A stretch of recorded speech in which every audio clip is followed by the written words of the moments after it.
Why did the skeleton not go to the dance? Why? Because he had no body to go with. Cute grade school joke. But loneliness is not so cute.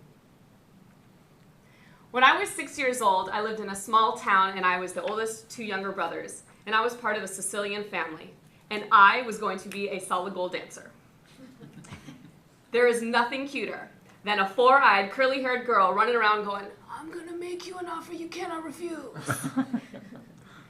And to top it off, I went to Catholic school.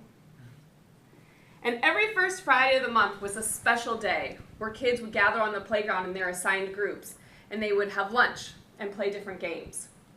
And we called those groups families. Now, our teacher, Mrs. Oken, she was the original Harry Potter Hogwarts sorting hat.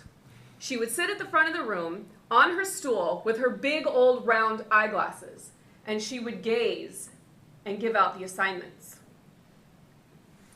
Aaron, family 5. Nancy, family 7. Tony, family 12.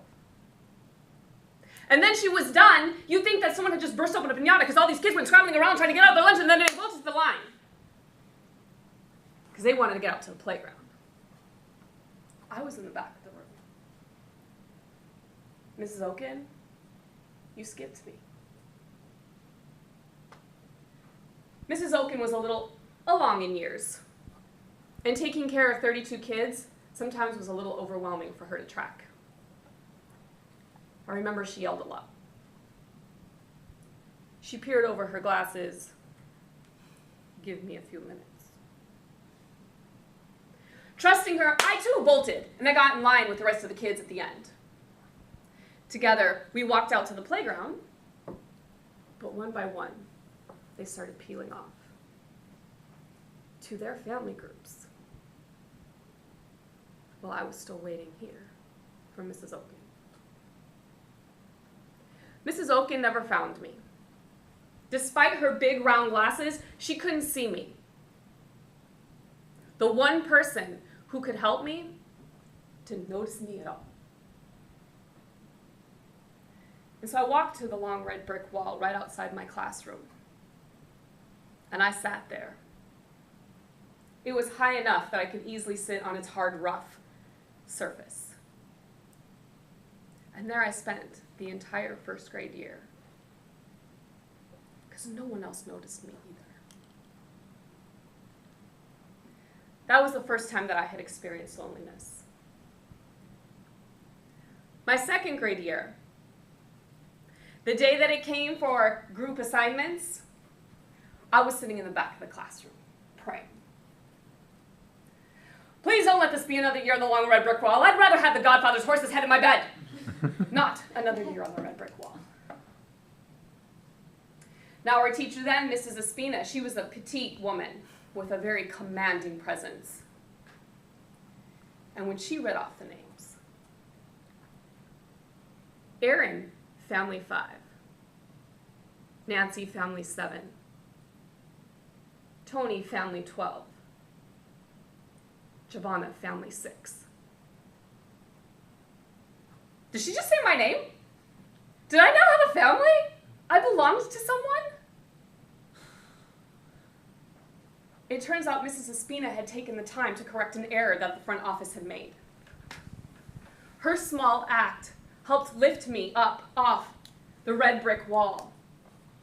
And her caring, her noticing me, helped me give me that feeling of belonging that I had wanted for so long.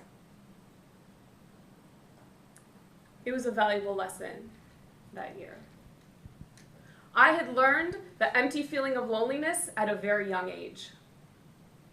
But I took my cue from Mrs. Espina and the importance of how your actions, your taking time to notice, can help lift people up off the wall or keep them on the sidelines. I too wanted to lift people off the wall. And I spent a great deal of time joyously organizing small groups so that people could come together, feel like they belong, and have that joy. and it's an important part of my life today. When my dance mentor shared with me that he wanted to go to Hawaii one last time to visit his family, I saw in his 80-year-old eyes the pain that he felt that he missed them so much. And so I coordinated a fundraiser with my local dance community, and we were able to raise enough money to send him all expenses paid for that trip.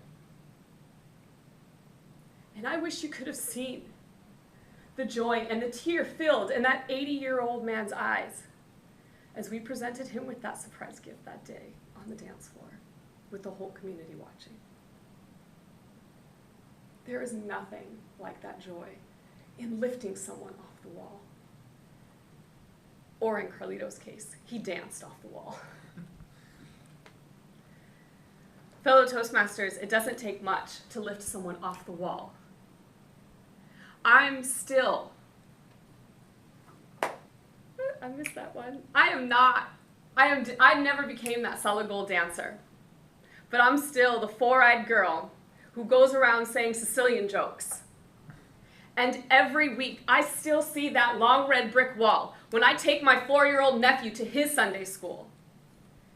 And it is a powerful reminder that what we see and what we do, how we lift and how we notice, can either keep someone on the wall on the sidelines of that playground, or how our actions can lift someone off the wall and make their world. So if it's that easy, take a moment in your life. Who do you see that's sitting on the long red brick wall that just a phone call or an invitation to lunch might lift them? Anyone can do it. Won't you join me in lifting those people off their long red brick wall? Mr. Toastmaster.